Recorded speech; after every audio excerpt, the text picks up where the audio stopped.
Next element जिसके बारे में हम HTML के अंदर सीखने वाले हैं ये हमारे हेडिंग एलिमेंट्स। यानी अगर मुझे अपने पेज के ऊपर डिफरेंट हेडिंग्स क्रिएट करनी होती है तो उसके लिए ऑलरेडी टैग्स हमारे पास होते हैं। हमारे पास 6 डिफरेंट हेडिंग टैग्स होते हैं HTML के अंदर। इन्हें हम H1 से लेकर H6 तक लेकर जाते हैं। यानी एक टैग होता है मेरा H1 जो डिस्प्ले करता है सबसे बड़ी हेडिंग।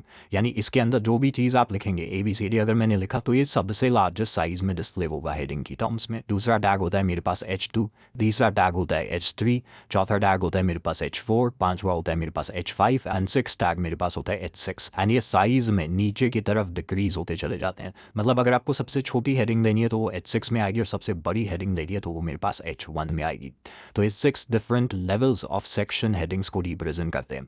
इसका एक एग्जांपल हम कैसे देख सकते हैं कि हेडिंग किस तरीके से रिप्रेजेंट होती है। अगर मैं अपने ब्राउज़र के ऊपर जाऊं और मान लेते हैं मैंने एक पेज खोला एवेंजर्स विकिपीडिया के नाम से, मैंने इस पेज को खोला। अब इस पेज में ये जो द एवेंजर्स ये जो टाइटल लिखा हुआ है ये मेरी सबसे बड़ी हेडिंग है। अब इससे छोटी हेडिंग क्या होगी? ये तो मेरी सबसे बड़ी हेडिंग हो गई। मेरी एक लेवल छोटी हेडिंग हो जाएगी ये प्लॉट। उसी सेम लेवल पर ये कास्ट आ जाएगी। तो H1 हेडिंग के अंदर अगर मुझे लिखना है तो मैं अपने मेन टाइटल को लिखूंगी। उसके बाद नेक्स्ट जो सबसे बड़ी हेडिंग है यानी ये जो प्लॉट हो गया या फिर ये जो कास्ट हो गया इसको मैं H2 के अंदर लिखूंगी। अब H2 के अंदर भी अगर मुझे और कोई सब हेडिंग देनी है तो उसे मैं H3 में लिखूंगी। एंड इस तरीके से डिफरेंट लेवल्स ऑफ हेडिंग को हम क्रिएट करते हैं। जैसे अगर मैं अपनी HTML फाइल की बात करूँ तो यहाँ मैं लिख सकती हूँ H1, ये मेरा ओपनिंग टैग हो गया, ये मेरा क्लोजिंग टैग हो गया। अभी इसके अंदर मैं अपनी मेन हेडिंग को लिख सकती हूँ। यह है मेरी मेन हेडिंग, मान लेते हैं मेरी मेन हेडिंग है एवेंजर्स। तो इस तरीके से मैंने अपनी मेन हेडिंग को डिस्प्ले कर दिया। अब अगर इनकी छोटी सब हेडिंग्स मुझे डिस्प्ले करनी है तो अब मैं सारी की सारी जो सब हेडिंग्स होंगी उनको H2 के अंदर डिस्प्ले करूँगी। जैसे अब मैं अपने एवेंजर्स के नाम लिख सकती हूँ, यहाँ मैं नाम लिख सकती हूँ आयरन मैन का। अगर जिन्हें एवेंजर्स के बारे में नहीं पता ये कुछ रैंडम नाम है जो मैं लिख रही हूँ। यहाँ पर मैं थॉर लिख सकती हूँ। नेक्स्ट लाइन में जाकर मैं हल्क लिख सकती हूँ। तो इस तरीके से अगर अब मैं अपने वेब ब्राउज़र की बात करूँ तो मेरे पेज के ऊपर जो मेन हेडिंग है वो बड़ी डिस्प्ले हो रही है क्योंकि इसे मैंने H1 में लिखा था। एंड जो H2 में लिखी गई हेडिंग्स है वो H1 वाली हेडिंग से थोड़ी सी छोटी है साइज़ में। तो H1 में हम अपनी मेन हेडिंग लिखेंगे और H2 में उससे छोटी। सेम वे में अगर मैं लिखना चाहूँ H3 में तो यहाँ पर अगर मैं कुछ भी डिस्प्ले कराऊँ तो वो और छोटे फॉन्ट में डिस्प्ले हुआ। तो ये मेरी और छोटी हेडिंग आ गई है।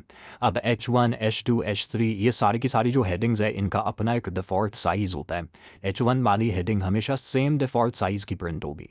H2 वाली हेडिंग हमेशा सेम डिफ़ॉल्ट साइज़ में हमें पेज के ऊपर दिखाई देगी। H3 वाली हेडिंग भी सेम डिफ़ॉल्ट साइज़ में हमें पेज के ऊपर दिखाई देगी। इसी तरीके से 6 हेडिंग्स के लिए 6 डिफ़ॉल्ट साइजेस पहले से ही डिफाइंड होते हैं। एंड यूजुअली जब हम CSS लिख रहे होंगे यानी अपनी वेब पेज का जब हम स्टाइल डिफाइन कर रहे होंगे तो उसके अंदर हम बाकी के टेक्स्ट के लिए तो फॉन्ट चेंज कर सकते हैं। बट यूजुअली जो मेरी H1 वाली हेडिंग होती है, H2 वाली हेडिंग होती है, H3 वाली हेडिंग होती है, हेडिंग्स के लिए हम उनका फॉन्ट साइज़ चेंज नहीं करते क्योंकि बाय डिफ़ॉल्ट पहले से ही वो फॉन्ट साइज़ डिफाइन किया गया है। तो हम HTML के जो बाय डिफ़ॉल्ट रूल्स हैं उसके साथ इतना ज़्यादा नहीं खेलते। तो मैक्सिमम केसेस में हम हेडिंग्स का डिफ़ॉल्ट साइज़ चेंज नहीं कर रहे होंगे। जो उनका डिफ़ॉल्ट साइज़ है हम उसे वैसा ही रखते हैं। एंड अगर हमें अच्छे से अपने HTML प्रोग्राम को लिखना है तो HTML कोड के अंदर फाइल के अंदर यूजुअली हमारे पास एक ही H1 टैग होता है। ऐसा नहीं है कि मल्टीपल H1 टैग्स को हम डिस्प्ले कराएंगे। तो H1 टैग एक ही होता है। अपने H2 टैग्स को हम मल्टीपल रख सकते हैं डिपेंडिंग अपॉन हम कौन से लेवल की बात कर रहे हैं अपने पेज के ऊपर। अब अगर मैं चाहूँ तो यहाँ पर हेडिंग टैग्स मैंने लिखे हुए हैं, इनके साथ मैं अपने पैराग्राफ टैग को मिक्स कर सकती हूँ। This is a paragraph. इस तरीके से मैं एक पैराग्राफ टैग को हर एक हेडिंग के बाद लिख सकती हूँ। इसको कर लेते हैं सेव एंड इसको करते हैं रिफ्रेश। तो यहाँ पर ये मेरी मेन हेडिंग आ गई, ये आई है मेरे पास H1 की हेल्प से। उसके बाद मेरे H2 की हेल्प से डिस्प्ले होना चाहिए ये वाली लाइन। तो H2 की हेल्प से ये डिस्प्ले हुआ है, फिर एक पैराग्राफ, फिर एक हेडिंग 2, फिर एक पैराग्राफ, फिर एक हेडिंग 2, फिर एक पैराग्राफ। तो हमें सीधा देख कर पता चल रहा है कि पैराग्राफ का टेक्स्ट साइज़ छोटा होता है और हेडिंग्स यूजुअली पैराग्राफ के टेक्स्ट साइज से बड़ी होती हैं। अगर मैं यहाँ पर H2 की जगह H6 में लिख देती, मतलब जो मेरी स्मॉलेस्ट हेडिंग है, इसको अगर करें सेव एंड रन, सारी हेडिंग्स फॉन्ट साइज में पैराग्राफ से बड़ी नहीं होती बट मोस्टली हेडिंग्स जो हम यूज़ कर रहे होते हैं प्रैक्टिकल लाइफ में वो हमारे पैराग्राफ से बड़ी होती हैं क्योंकि पैराग्राफ को यूजुअली अपना related content and normal text display कराने के लिए यूज़ किया जाता है, जबकि हेडिंग्स को जो मेन चीज़ होता है, जो मेन टाइटल होता है, उसको डिस्प्ले कराने के लिए यूज़ किया जाता है। नेक्स्ट चीज़ जिसको HTML के अंदर हम पढ़ने वाले हैं ये है हमारा HTML का बॉयलर प्लेट कोड। HTML या किसी भी और प्रोग्रामिंग लैंग्वेज के अंदर बॉयलर प्लेट कोड कहने का मतलब होता है वो कोड जो हमेशा हम HTML का कोड लिखने से पहले अब से लिखने वाले हैं। यानी अगर हमें कोई भी फाइल बनानी है जिसके अंदर हम HTML का कोई भी कोड लिखेंगे तो उससे पहले इतना पार्ट है HTML में जिसको हमें पहले हमेशा लिखना पड़ेगा। हर एक लैंग्वेज का अपना कुछ ना कुछ थोड़ा सा बॉयलर प्लेट कोड होता है। अगर आप जावा लिखना चाहते हैं तो जावा का भी बॉयलर प्लेट होता है, C++ लिखना चाहते हैं उसका भी एक बॉयलर प्लेट होता है। तो वो एक बेसिक टेम्पलेट होता है जिसको हमें हमेशा लिखना होता है। तो इसी बेसिक टेम्पलेट या स्टैंडर्ड फॉर्मेट इसको हम कह सकते हैं या इसको skeleton of writing HTML code हम कह सकते हैं। यानी हमारे HTML कोड का भी एक बेसिक ढांचा होता है जिसको पहले हमें प्रिपेयर करना होता है। यानी डायरेक्टली हम फाइल खोलकर सिंपल जैसे अभी तक हम टैग्स लिखते आए हैं वैसे टैग्स लिखना हमें स्टार्ट नहीं करना। जैसे शुरुआत में पहली लाइन में हमने पैराग्राफ टैग बना दिया या कोई और टैग बना दिया, उस तरीके से नहीं अप्रोच करना पड़ता। सारी चीज़ों को HTML में हमें सिस्टमैटिक तरीके से लिखना पड़ता है। सबसे ऊपर HTML की फाइल के सबसे ऊपर हम ये लाइन लिखते हैं। इस लाइन में हम कुछ ऐसा लिखते हैं कि एक्सक्लेमेशन डॉक टाइप HTML।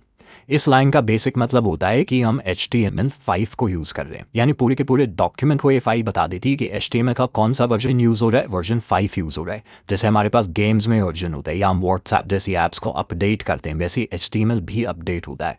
और HTML का जो अपडेटेड वर्जन है जिसको हम यूज़ करते हैं वो है हमारा वर्जन 5 जिसको इस लाइन के थ्रू हम रिप्रेजेंट करते हैं।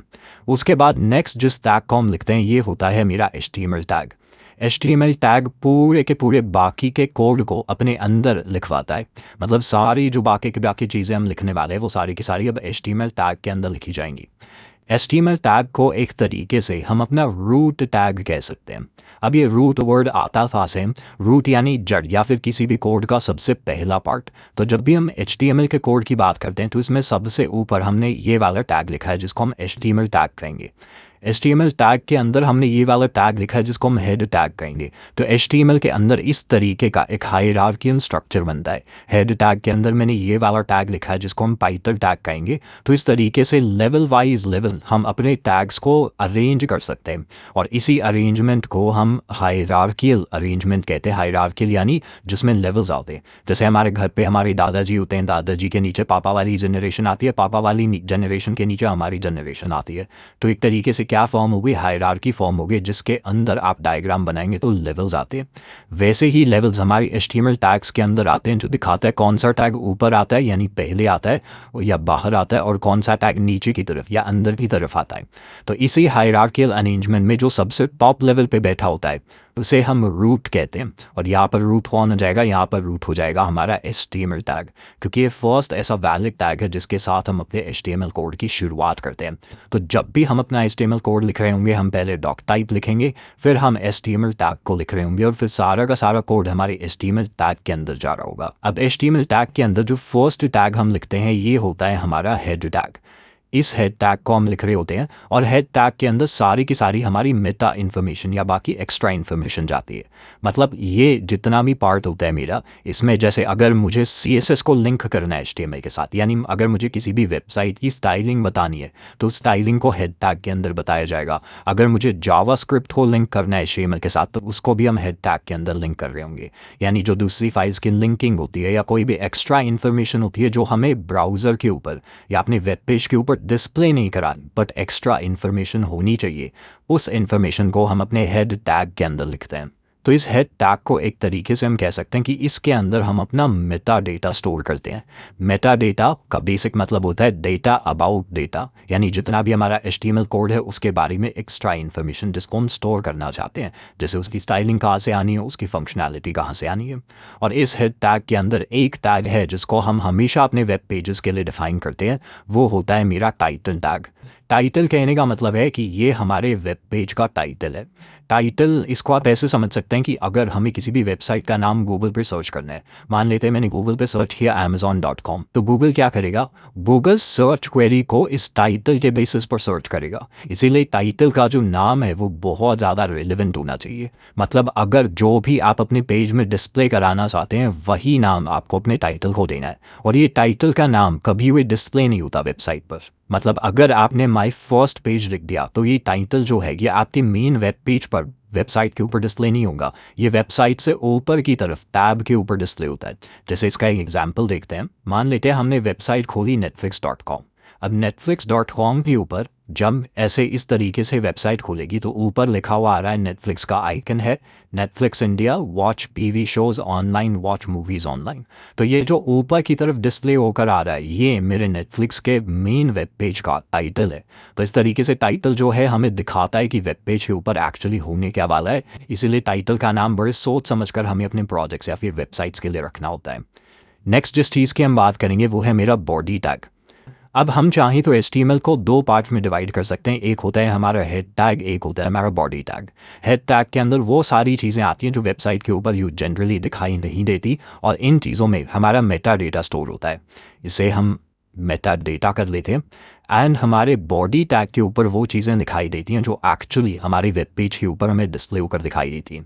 जैसे अगर मुझे पैराग्राफ टैग लिखना है तो वो बॉडी टैग के अंदर आएगा, अगर मुझे हेडिंग टैग लिखना है तो वो भी बॉडी टैग के अंदर आएगा, या फिर कोई और ऐसा टैग है जैसे मान लो आगे हम बहुत सारे टैग्स बनाना सीखेंगे, हम लिस्ट बनाना सीखेंगे, हम फॉर्म्स बनाना सीखेंगे, हम टेबल्स बनाना सीखेंगे, हम बटन्स वगैरह, इमेजेस, बहुत सारी चीज़ें सीखने वाले हैं, तो वो सारे के सारे टैग मेरे बॉडी टैग के अंदर हम लिख रहे होते हैं। तो जैसे इस पैराग्राफ टैग को हमने बॉडी टैग के अंदर लिखा है, तो एक जनरल लेआउट होता है जिसको हम हमेशा फॉलो करते हैं जब भी हम अपने HTML कोड को लिखना चाहते हैं। अब एक बार क्या करते हैं, इस HTML बॉयलर प्लेट कोड को हम अपने VS कोड के अंदर जनरेट करने वाले हैं। तो हमने एक बिल्कुल खाली फाइल बनाई हुई है classroom.html, एंड अपने VS कोड के ऊपर एक शॉर्टकट होता है इस बॉयलर प्लेट कोड को जनरेट करने का। यानी हम सिंपली क्या कर सकते हैं, हम सिंपली एक्सक्लेमेशन दबा सकते हैं। हमारा जो कीबोर्ड होता है उसके ऊपर अगर आप एक्सक्लेमेशन यानी ये वाला जो साइन होता है इसको अगर स्क्रीन पर लिखेंगे, यानी इसको अगर टाइप करेंगे, तो उसके बाद आपको कुछ ऐसे ऑप्शंस दिखाई देंगे, इनको हम एमिट्स कहते हैं। एमिट कहने का मतलब है कि ये शॉर्ट फॉर्म है। अगर आपने VS कोड के अंदर HTML फाइल है उसके अंदर एक्सक्लेमेशन लिखा तो मतलब आप VS कोड को बता रहे हैं कि मैं बॉयलर प्लेट कोड जनरेट करना चाहता हूँ या चाहती हूँ। और इनफैक्ट HTML आपको दिखाएगा भी कि एमिट एब्रीविएशन, कि आप इस तरीके का कुछ कोड है जिसको जनरेट करने की कोशिश कर रहे हैं। और सिंपली हम आप क्या कर सकते हैं, या तो ये जो ब्लू लाइन हाईलाइट हो रही है आप इस पर क्लिक कर सकते हैं, नहीं तो आप एंटर या फिर अपना जो हमारे मैक के ऊपर होता है रिटर्न, एंटर या रिटर्न में से कुछ भी प्रेस कर सकते हैं, नहीं तो ईजिएस्ट ऑप्शन है कि आप इस ऑप्शन ब्लू लाइन पर क्लिक कर दीजिए। तो क्लिक करने से क्या हुआ, मेरा सारा का सारा बॉयलर प्लेट कोड HTML ने, VS कोड ने ऑटोमेटिकली जनरेट कर दिया। और ये कैसे जनरेट हुआ, ये जनरेट हुआ with the help of emits. Emit क्या होते हैं, एमिट हमारी शॉर्ट फॉर्म्स होती हैं। VS कोड के अंदर प्री इंस्टॉल्ड आते हैं, या कुछ और कोड एडिटर अगर आप यूज़ करेंगे तो काफ़ी कोड एडिटर्स के ऊपर प्री इंस्टॉल्ड एमिट्स होते हैं। अगर एमिट आपके VS कोड के ऊपर काम नहीं कर रहा है या आप कोई और कोड एडिटर यूज़ कर रहे हैं उसके ऊपर काम नहीं कर रहा, तो कोई परेशानी की बात नहीं है। आप चाहें तो ये पूरा का पूरा जो कोड है इसको टाइप भी कर सकते हैं खुद से, तो टेंशन लेने की बात नहीं है। अगर एमिट वर्क भी नहीं कर रहा तो भी आप HTML का कोड रन कर सकते हैं। अब एमिट ने ऑटोमेटिकली ये सारा का सारा कोड जनरेट कर दिया। कैसे, एक शॉर्ट फॉर्म मैंने लिखी एक्सक्लेमेशन, उससे मेरा पूरा कोड जनरेट हो गया। तो एमिट्स हमारे बहुत काम के होते हैं, एंड आगे जाके हम और भी एमिट्स के बारे में पढ़ेंगे। अभी के लिए अपने बॉयलर प्लेट कोड पे ध्यान देते हैं। सबसे पहली लाइन मुझे बताती है कि मैं HTML5 को यूज़ कर रही हूँ। सेकेंड लाइन के अंदर HTML में कुछ ऐसा मुझे दिखाई दे रहा है, language lang is equal to en। इस लाइन का बेसिक मतलब ये होता है, ये जो एक्स्ट्रा लाइन आई है HTML टैग के अंदर, इसका बेसिक मतलब होता है कि हम कौन सी लैंग्वेज दिखाना चाह रहे हैं अपने पेज के ऊपर। हम इंग्लिश लैंग्वेज को यूज़ करना चाह रहे हैं। अब मल्टीपल लैंग्वेजेस हैं जिसको आप HTML के अंदर यूज़ कर सकते हैं। आप चाहे तो फ्रेंच यूज़ कर सकते हैं, जर्मन, पर प्राइमरीली हम इंग्लिश को यूज़ करते हैं। उसके बाद मेरा हेड टैग है, उसके अंदर ये 2-3 एक्स्ट्रा टैग्स आपको दिख रहे होंगे जो क्या देते हैं, जो मुझे मेटा इन्फॉर्मेशन देते हैं। मेटा इन्फॉर्मेशन यानी वो इन्फॉर्मेशन जो डेटा के बारे में ही है, ऐसी इन्फॉर्मेशन तो दिखाई नहीं देती बट एक्स्ट्रा आकर स्टोर हो जाती है। तो यहाँ पर उसी तरीके की कुछ इन्फॉर्मेशन है। यहाँ पे मुझे बताया हुआ है हम कौन सा कैरेक्टर सेट यूज़ कर रहे हैं। कैरेक्टर सेट यानी इंग्लिश के कैरेक्टर सेट का यहाँ पे नाम लिखा हुआ है। एंड इस तरीके की और भी एक्स्ट्रा इन्फॉर्मेशन है स्क्रीन साइज़ के बारे में, जो बेसिकली मेरा व्यू पोर्ट होता है। बट ये एक्स्ट्रा चीज़ें, इस पर ज़्यादा ध्यान हमें देने की ज़रूरत नहीं है। ये मेरा टाइटल है, उसके बाद मेरा हेड टैग ख़त्म हो जाता है, फिर मेरा बॉडी टैग आ जाता है।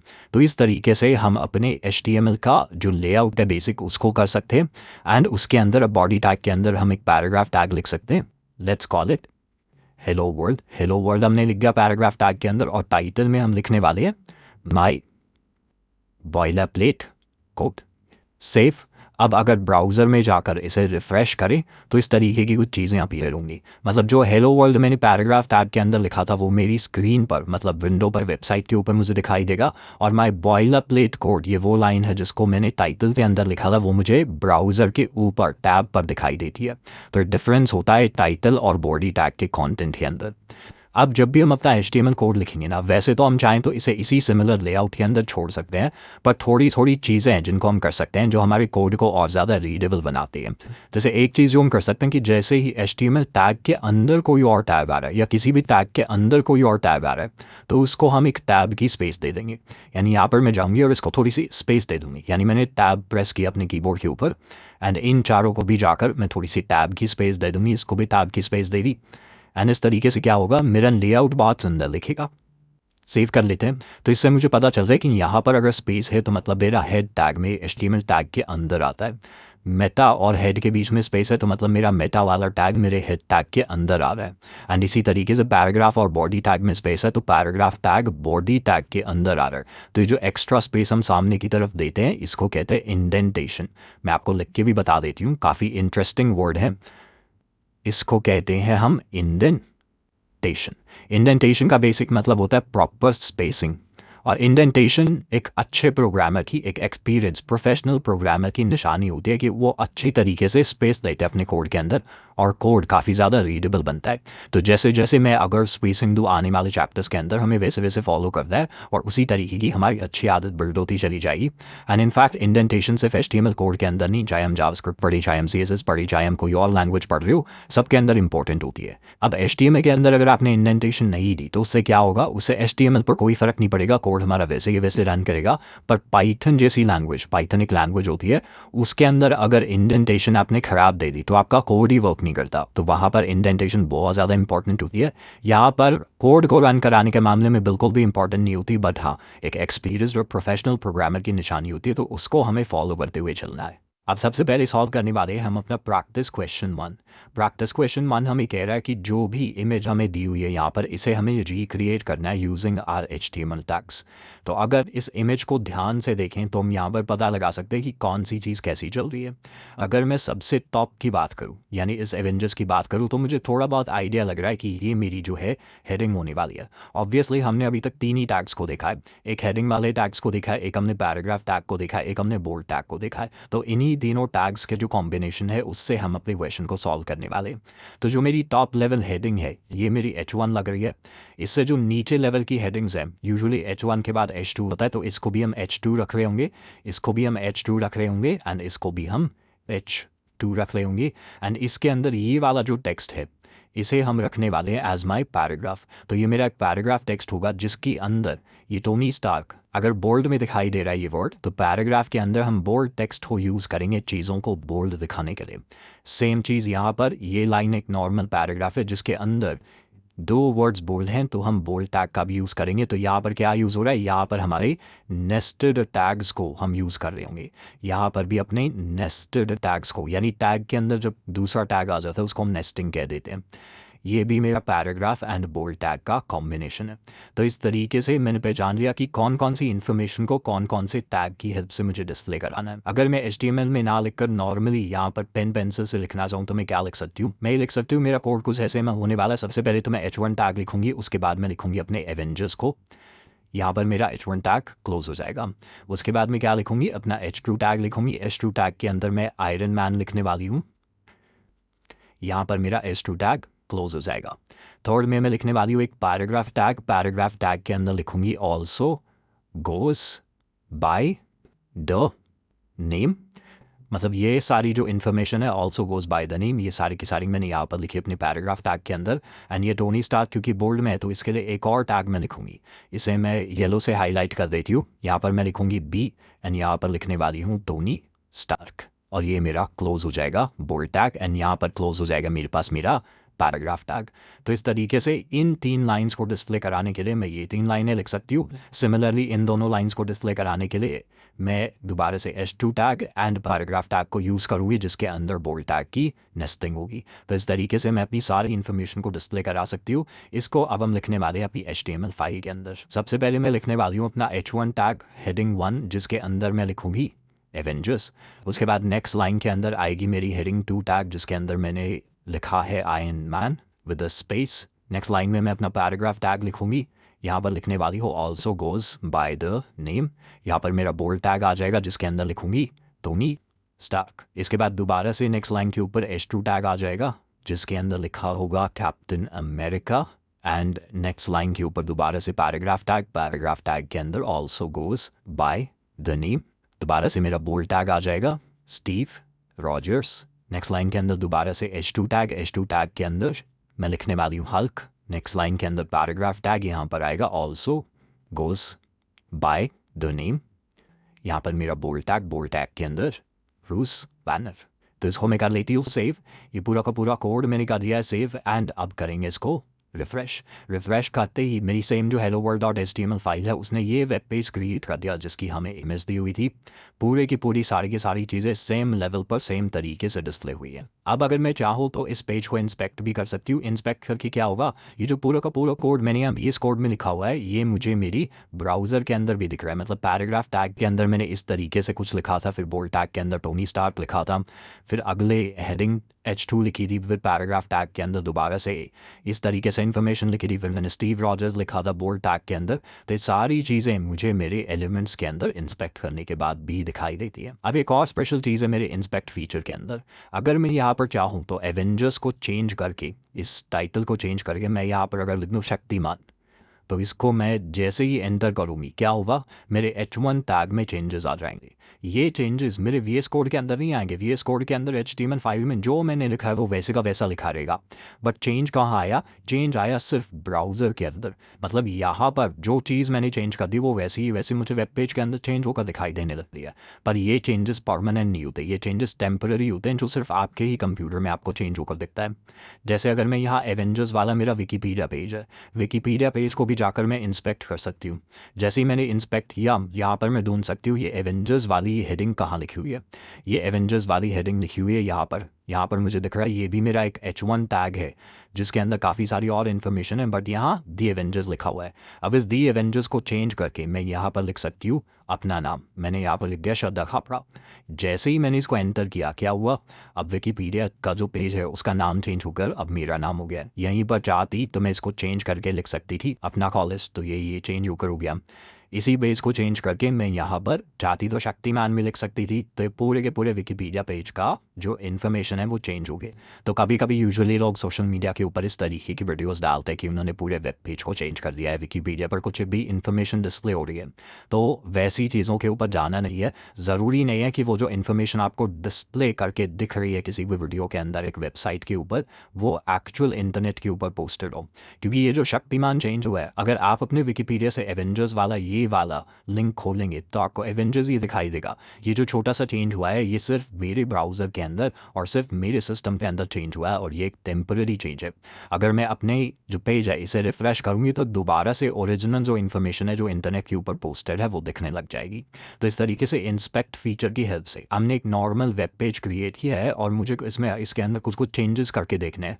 मुझे अगर चेंज करके देखना है कि टोनी स्टार्क की जगह अगर मैं यहाँ पर भी आयरन मैन लिख देती तो मेरा पेज कैसा दिखाई देता, तो वो चेंजेस मैं साथ के साथ ब्राउज़र में करके चेक कर सकती हूँ, इंस्टेड ऑफ कि पहले मैं VS कोड की फाइल में चेंज करूँ फिर यहाँ पर आकर मैं रिफ्रेश करूँ। तो ये जो फीचर है इंस्पेक्ट का, ये हमारे बहुत ज़्यादा काम आएगा जब हम CSS को पढ़ रहे होंगे या जब हम और ज़्यादा कॉम्प्लेक्स फीचर्स को अपने वेब पेज के अंदर ऐड कर रहे होंगे, क्योंकि हम तभी के तभी अपने सारे चेंजेस को वेब पेज के ऊपर ले